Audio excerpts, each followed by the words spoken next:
Na nedávnej konferencii o bezpečnosti jazdy zaznelo niekoľko podnetných príspevkov. Aké sú hlavné úlohy pri zvyšovaní bezpečnosti na cestách?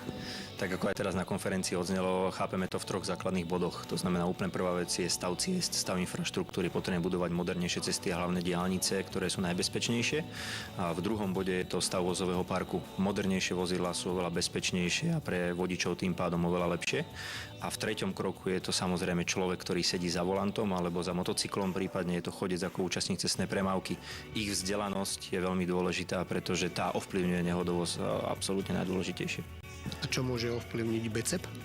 BCEP môže ovplyvniť to, aby trochu zatlačil na úpravu legislatívy. To znamená, našim cieľom je, aby sme vytvorili na Slovensku systém vzdelávania vodičov trochu iný, trochu lepší a výhodnejší a samozrejme efektívnejší, tak ako je v západných krajinách, kde funguje viacfázové vzdelávanie vodičov, ktoré nepozostáva len zo samotnej autoškoly, ktorá nemá také možnosti, aby vodiča pripravila aj na vznik rôznych krízových situácií. Viacfázový systém vzdelávania spočíva aj v tréningoch na rôznych plochách, kde si vodiči môžu nacvičiť výjazd vedľajšieho predmetu do jazdného pruhu, náhle vyhnutie sa prekažke. Čo uberie nehod? Represia, pokuty alebo výchova? Represia je veľmi účinný nástroj, pretože človek si zráta, či mu stojí za to, aby vôbec išiel rýchlejšie, ale je to krátkodobý nástroj. A výchova je veľmi dôležitá, čo sa osvedčilo aj v západných krajinách, pretože Rakúsko deklaruje na základe zmeny výchovy vodičov 36% zníženie nehodovosti u mladých vodičov, ktorí získajú vodický preukaz, čo je veľmi vysoké číslo a veľmi zaujímavé.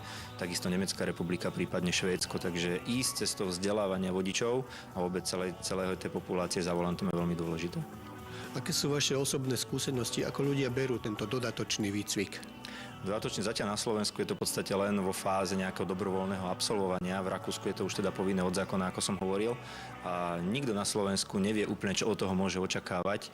To znamená, veľa ľudí sa tam príde s cieľom zabaviť, ale odchádza s tým, že sa naozaj naučí možno, ako sa do vozidla správne posadiť, ako správne prechádzať zákrutou, ako sa chová jeho vozidlo, ktoré môže mať predný pohon, zadný pohon, 4x4, veľmi veľa podvozkových systémov. Ak neviem, ako sa to moje auto chová pri krízovej brzde, prípadne pri prudkom zrýchlení v zákrute, tak neviem, čo od neho môžem očakávať a môžem sám svojou neznalosťou spôsobiť krízovú situáciu. Ak viem, ako sa to auto chová, viem predchádzať situáciám takéhoto typu.